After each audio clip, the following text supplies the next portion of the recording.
साताऱ्याची ललिता बाबर ही ऑलिम्पिकची final गाठणारी महाराष्ट्राची पहिली athlete ठरली।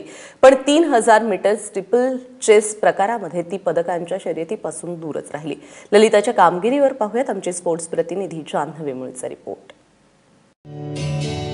महाराष्ट्राच्या ललिता बाबरनं रिओ ऑलिम्पिकमध्ये भारताला पहिलं पदक मिळवून देण्यासाठी पराक्रमाची शर्थ केली, पण दीपा कर्माकर पाठोपाठ ललिताच्या प्रयत्नांनाही पदकाचं कोंदण लाभलं नाही।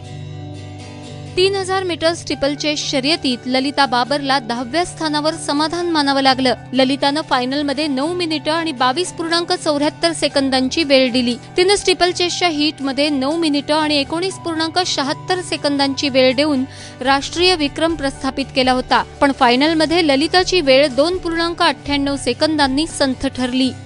तिची हीट मधली जी शर्यत होती ती स्लो रेस झाली, त्यामुळे तिला दाखवायला काहीतरी संधी मिळाली। इकडे सगळे प्रचंड फास्ट पेस असल्यामुळे आणि शर्यतीचा ललिता बाबरला अभाव असल्यामुळे तिला ही टॅक्टिकली रेस कशी खेळायची हे कळलं नाही आणि यामुळेच फरक पडला।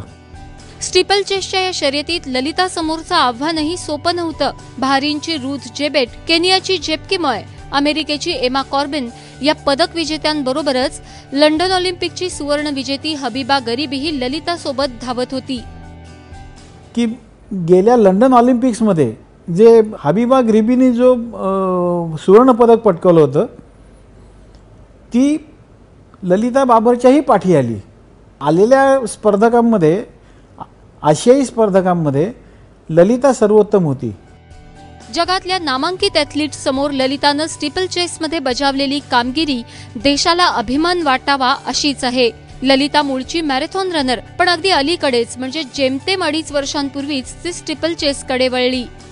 खूप तिचं कौतुक करायला पाहिजे, कारण केवळ 10वी आली आहे म्हणून लोक वाईट म्हणू शकतील, परंतु ज्या पार्श्वभूमीवर तिने हे जे बदल केलेत, म्हणजे 2005 पासून सुरुवात केली, अतिशय मागासलेल्या भागातून पुढे येऊन स्वतःला सिद्ध केलं, त्याच्यानंतर दीर्घ पल्ल्यांच्या शर्यतीकडे वळली, त्याच्यानंतर मॅरेथॉनकडे वळली। मॅरेथॉन म्हणजे मुंबई मॅरेथॉनमध्ये 3 वेळा सलग जिंकणं ही सुद्धा काही वाटते तेवढी सोपी गोष्ट नाही आणि तिकडून लगेच अशी तांत्रिकदृष्ट्या अवघड अशी शर्यत करणं, शर्यतीकडे वळणं, ती 10वी आली असं म्हणणं सोपं आहे, परंतु 10वी पोहोचण्यापर्यंत तांत्रिक शर्यतीमध्ये विश्वविक्रमी वेळा देणाऱ्यांच्या बरोबर धावताना ज्या पद्धतीने सामोरं जायला लागतं ही काही साधी गोष्ट नाही आहे। रिओ ऑलिम्पिकमध्ये ॲथलेटिक्सच्या ट्रॅकवर बाकीचे भारतीय सपशेल अपयशी ठरत असतानाच ललितानं 3000 मीटर स्टीपल चेसमध्ये जगात 10वं स्थान मिळवलं।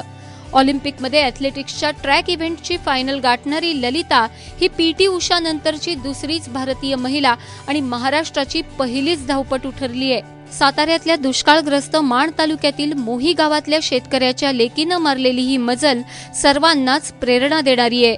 जान्हवी मुळेसह ब्युरो रिपोर्ट, एबीपी माझा।